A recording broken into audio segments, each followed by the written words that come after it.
हाय, आप सभी कैसे हैं? आप सभी का स्वागत है एकता एकेडमी की हिंदी क्लासेस में। आज हम पढ़ने वाले हैं व्याकरण का उपविषय विशेषण। तो चलिए बिना देरी किए शुरुआत करते हैं। सबसे पहले विशेषण किसे कहते हैं? संज्ञा व सर्वनाम शब्दों की विशेषता बताने वाले शब्दों को विशेषण कहते हैं। ठीक है, अब संज्ञा किसे कहते हैं? संज्ञा क्या होता है? कोई भी व्यक्ति है, वस्तु है, स्थान है, उनके नाम को जो है संज्ञा कहते हैं। और सर्वनाम क्या होता है? जो संज्ञा के स्थान पर जो शब्द आते हैं उन्हें सर्वनाम कहते हैं। तो जो संज्ञा और सर्वनाम की जो विशेषता बताते हैं उसे कहते हैं विशेषण। जैसे सुंदर फूल, यहाँ पे फूल की विशेषता बताई जा रही है। किसकी विशेषता बताई जा रही है? फूल की। तो ये फूल की विशेषता बताइए सुंदर। तो ये जो सुंदर शब्द है ये विशेषण है। ठीक है, आगे है बच्चे, विशेषण शब्द जिस संज्ञा व सर्वनाम की विशेषता बताते हैं। मतलब विशेषण शब्द जिसकी भी जो संज्ञा है, जो सर्वनाम है, जिस संज्ञा सर्वनाम शब्द की विशेषता बताते हैं। ठीक है, जिस भी शब्द की वो विशेषता बताते हैं उस शब्द को क्या कहते हैं? विशेष्य।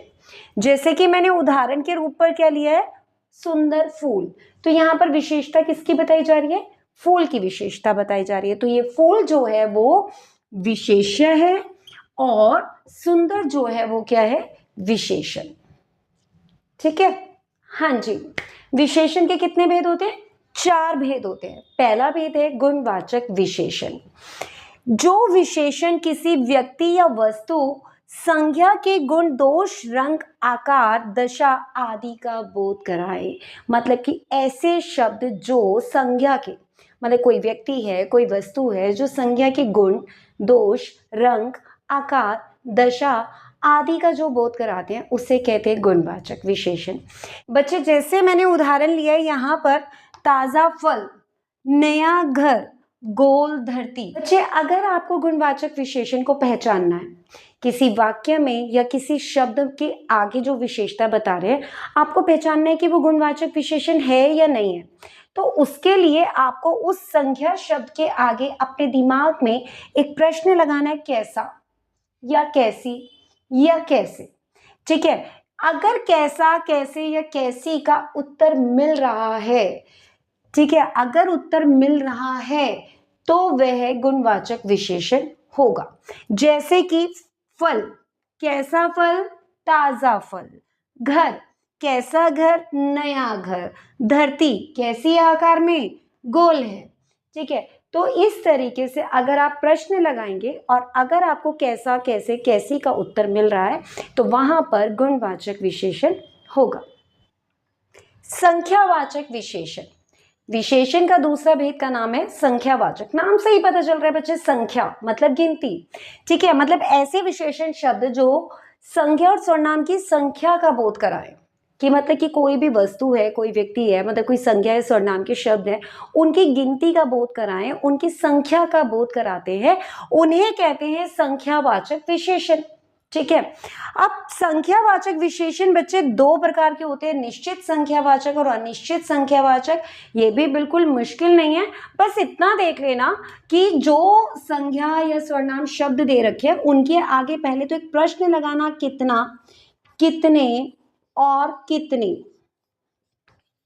अगर आपको इन प्रश्नों का उत्तर मिल रहा है कि मतलब कि जैसे मैंने बोला 5 लोग, कितने लोग? 5 लोग, तो यहाँ पर कितने का उत्तर मिल गया? 5। ठीक है, अगर आपको कितना, कितने, कितनी का उत्तर मिल रहा है तो वहां पर वो संख्यावाचक है। ठीक है, यहाँ पर मैं गिनती की बात कर रही हूँ। और संख्यावाचक विशेषण 2 प्रकार की होती है, निश्चित संख्यावाचक और अनिश्चित संख्यावाचक। निश्चित संख्यावाचक का मतलब है कि जहां पर संज्ञा और सर्वनाम की निश्चित संख्या का बोध हो। मतलब निश्चित आपको गिनती पता चल रही है कि कितने वो जो शब्द है, संज्ञा और सर्वनाम के जो शब्द हैं उसमें उनकी कितनी संख्या की बात हो रही है, आपको निश्चित संख्या का बोध कराया हो रहा होगा। ठीक है, मतलब ऐसे शब्द जो संज्ञा और सर्वनाम की निश्चित संख्या का बोध कराए उन्हें निश्चित संख्यावाचक विशेषण कहा जाता है। जैसे मैंने कहा कि बाहर 5 लोग खड़े हैं। ठीक है, कितने लोग? 5 लोग खड़े हैं। अनिश्चित संख्यावाचक जहां पर हमें निश्चित संख्या का बोध नहीं होता है, मतलब ऐसी संज्ञा और सर्वनाम है जिन्हें गिना तो जा सकता है लेकिन उनकी गिनती नहीं दे रखी है, उनकी संख्या का बोध नहीं हो रहा है। तो जहां पर संख्या कितनी संख्या है, जहां पर निश्चित संख्या का बोध नहीं हो रहा होता है, वहां पर अनिश्चित संख्यावाचक होता है। जैसे अभी मैंने थोड़ी देर पहले बोला कि बाहर 5 लोग खड़े हैं, लेकिन अब मैं बोलूं कि बाहर कुछ लोग खड़े हैं। कितने लोग खड़े हैं उनकी संख्या नहीं दी गई है, लेकिन हाँ कुछ लोग, ठीक है, कुछ लोग है तो मतलब उनकी गिनती हो सकती है ना, ठीक है। तो वहां पर लेकिन गिनती नहीं दी गई है, तो वहां पर हो गया अनिश्चित संख्यावाचक विशेषण, ठीक है। अब है हमारा विशेषण का तीसरा भेद, परिमाणवाचक विशेषण। जिन विशेषणों से संज्ञा व सर्वनाम शब्दों की मात्रा, नाप का बोध होता है उन्हें परिमाणवाचक विशेषण कहते हैं। अब तीसरा भेद परिमाण। परिमाण का मतलब ही होता है बच्चे नापतोल, ठीक है। परिमाण, जो ये परिमाण शब्द है, इस परिमाण का मतलब ही होता है नापतोल। मतलब ऐसे विशेषण शब्द होते हैं जो संख्या और सर्वनाम के नाप तोल, मतलब कि मापना, उसके बारे में बताते हैं, उसके बोध कराते हैं, नापतोल का बोध कराते हैं, उसे कहते हैं परिमाणवाचक विशेषण। बच्चे ये भी दो प्रकार के होते हैं, निश्चित परिमाणवाचक विशेषण और अनिश्चित परिमाणवाचक विशेषण। जो निश्चित परिमाणवाचक विशेषण होते हैं ठीक संख्यावाचक की तरह वैसे ही होते हैं, जहां पे संज्ञा और सर्वनाम की निश्चित नापतोल का बोध होता है, जहां पर निश्चित बोध हो रहा है कि परिमाण कितना है, उसका नापतोल कितना है, पूरा आपको अगर इस तरीके से बताया जाएगा। जैसे मैंने कहा 1 किलो चावल, 1 किलो चावल की बात हो रही है, तो यहाँ पर चावल का नापतोल दिया गया है, ठीक है। तो यहाँ पर जहां पर भी आपको निश्चित नापतोल या मापने का बोध होता है, वहां पर होता है निश्चित परिमाणवाचक विशेषण। और ठीक वैसे ही अनिश्चित परिमाणवाचक विशेषण जहां पर कोई चीज गिनकर नहीं, नाप तोल कर मिलती है, ठीक है, उसकी मात्रा के बारे में बताया जा रहा है, लेकिन निश्चित बोध नहीं हो रहा कि कितना है। जैसे मैं कहूँ बाजार से थोड़े से चावल ले आइए, कितने चावल, अब गिन के तो लाएंगे नहीं हम चावल, ठीक है। तो बाजार से थोड़े से चावल ले आइए, तो यहाँ पे थोड़े से चावल, ये जो थोड़े से चावल, चावल संज्ञा शब्द है और थोड़े से जो है वो उसके नापतोल का बोध करा रहे हैं, लेकिन अनिश्चित, यहाँ पे निश्चित आपको मापतोल नहीं दिया गया है, ठीक है। तो बस इतना ध्यान रखना, संख्यावाचक में गिनती का बोध होता है और परिमाणवाचक में आपको नापतोल का बोध होता है। निश्चित संख्यावाचक में आपको निश्चित गिनती का बोध हो रहा है, निश्चित संख्या का बोध हो रहा है। जैसे कि कक्षा में 40 बच्चे बैठे हैं, ठीक है। अनिश्चित संख्यावाचक में कक्षा में कुछ बच्चे बातें कर रहे हैं, ठीक है। तो कुछ बच्चे, कितने बच्चे नहीं बताया गया, तो ये है अनिश्चित संख्यावाचक, ठीक है। जैसे कि मैंने कहा कि 1 मीटर कपड़ा ले आइए, 1 मीटर, अब 1 मीटर गिना तो नहीं जाता ना, मापा जाता है, ठीक है। 1 मीटर कपड़ा ले आइए, तो यहां पर हो जाएगा निश्चित परिमाणवाचक विशेषण। थोड़ा सा कपड़ा काट कर दे दीजिए तो अनिश्चित परिमाणवाचक विशेषण, ठीक है। बच्चे एक चीज का ध्यान रखना, बाजार से जो चीज आपको गिनकर मिलती है आप उसको संख्यावाचक विशेषण में ही लेंगे, और जो चीज आपको बाजार से तोलकर मिलती है उसे आप परिमाणवाचक में लेंगे, बशर्ते उसके आगे कोई संख्या ना दे रखी हो तो। जैसे कि आपको मैं कुछ उदाहरण देती हूँ, 2 दर्जन केले दे दीजिए। अब 2 दर्जन केले, अब केले हमेशा गिनकर मिलते हैं, 1 दर्जन में 12 केले होते हैं, तो मैंने बोला 2 दर्जन मतलब कि 24 केले। तो यहाँ पे आपको एक निश्चित संख्या दी गई है, तो यहाँ पर हो गया निश्चित संख्यावाचक विशेषण, ठीक है। उसी तरीके से मैं बोलूं कि बाजार से पूजा के लिए कुछ केले लेते आइएगा, ठीक है, कुछ केले। अब कितने केले, यहाँ पर उसकी संख्या मैंने नहीं बताई है, लेकिन केले मिलेंगे तो गिन कर ही, ठीक है। तो इसलिए वो हो गया अनिश्चित संख्यावाचक, ठीक है।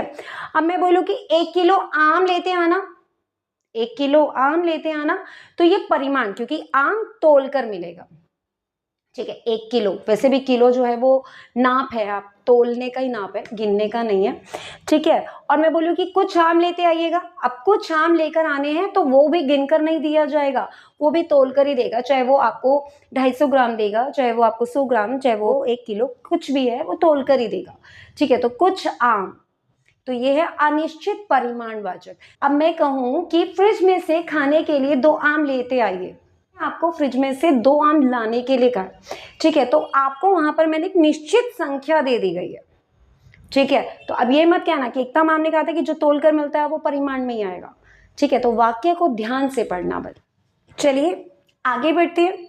अब विशेषण का चौथा और आखिरी भेद है सार्वनामिक विशेषण। सार्वनामिक, बच्चे आपको नाम से ही पता चल रहा होगा, सर्वनाम जो है शब्द वो विशेषण का रूप ले गए अब, ठीक है। तो यहाँ पर जो सर्वनाम शब्द संज्ञा की विशेषता बताते हैं, जो सर्वनाम शब्द संज्ञा की विशेषता बताते हैं उन्हें कहते हैं सर्वनामिक विशेषण।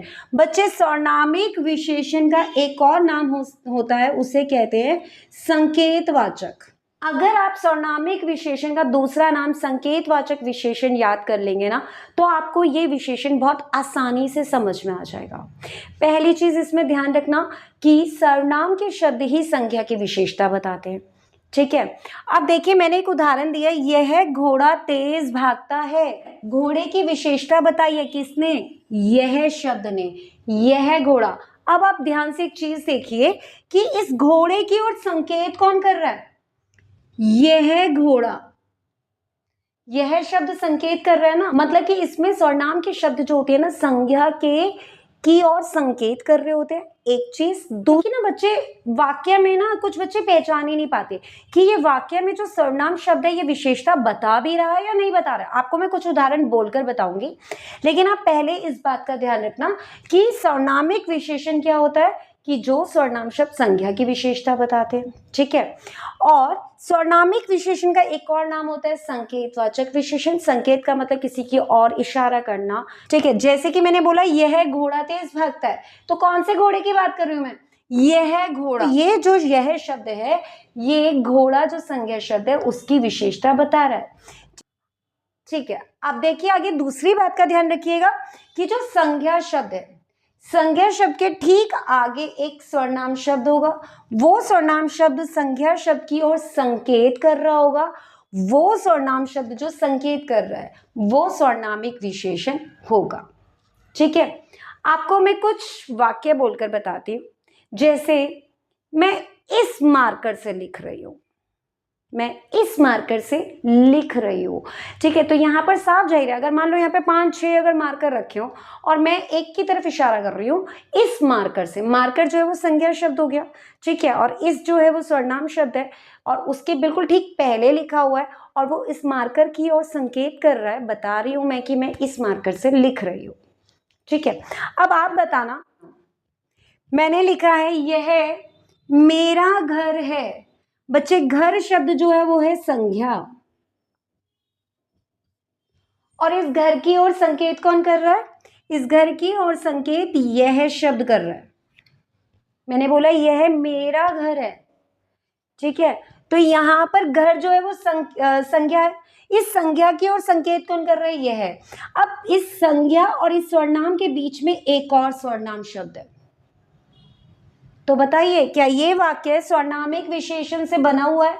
नहीं बना है। यहां पर यह और मेरा ये दोनों ही जो है ये सर्वनाम शब्द है, सर्वनामिक विशेषण नहीं है। सर्वनामिक विशेषण संज्ञा शब्द के ठीक पहले होगा, ठीक पहले, और वो उसकी ओर संकेत भी कर रहा होगा, वो उसकी ओर संकेत कर रहा होगा, ठीक है। जैसे कि मैं कहूं यह शहर बहुत सुंदर है, यह शहर बहुत सुंदर है। मैंने शहर, शहर शब्द जो है वो संज्ञा है, उसकी विशेषता बताने के लिए कौन सा शब्द लिया? यह शहर बहुत सुंदर है। तो यहां पर जो यह शब्द है ये सर्वनामिक विशेषण है। अब एक और वाक्य ध्यान से सुनना, उस बाल्टी में पानी भरो, ठीक है। मान लो आपके पास सामने 5-6 बाल्टियां रखी हैं, मैं बोल रही हूँ कि उस बाल्टी में पानी भरो, ठीक है, आपको सब पता चल रहा है कि किस बाल्टी की ओर संकेत किया जा रहा है। उस बाल्टी से ठीक पहले लिखा हुआ है उस शब्द, और वो क्या कर रहा है, संख्या की विशेषता बता रहा है। ठीक है, तो जो भी संख्या शब्द के ठीक पहले स्वर्णाम शब्द संख्या की ओर संकेत करते हुए बताते हैं वो स्वर्णामिक विशेषण होते हैं। अब विशेषण में ही बच्चे एक और आता है जिसका नाम है प्रविशेषण।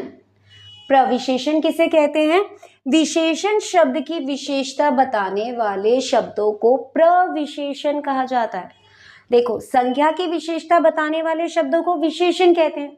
अब विशेषण की भी विशेषता बताने वाले शब्दों को प्रविशेषण कहा जाता है। ठीक है, जैसे राम अधिक गुणवान है। देखो, राम जो है वो है संख्या शब्द, अब मैंने उसकी विशेषता बताई है कि वो गुणवान है, मतलब कि गुणों से भरा हुआ है।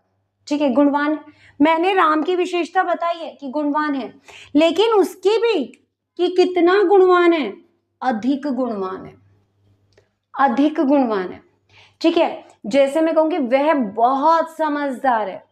अब वह, ठीक है, समझदार है, उसकी एक विशेषता बता दी मैंने कि वो समझदार है, लेकिन मैंने समझदार की भी विशेषता बताई है कि वो बहुत समझदार है। ठीक है, वह बहुत अधिक मूर्ख है।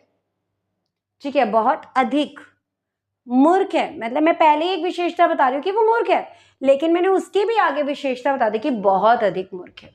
ठीक है, तो विशेषण शब्दों की विशेषता बताने वाले शब्दों को प्रविशेषण कहा जाता है। उम्मीद करती हूँ आपको मेरे द्वारा पढ़ाए गए विशेषण बहुत अच्छे तरीके से समझ में आ गए होंगे।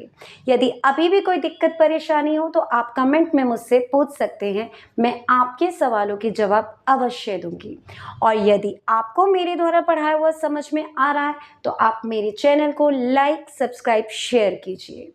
यदि पानी है हिंदी में अच्छे तो जुड़े रहिए हिंदी विद एकता के संग। तब तक के लिए बाय।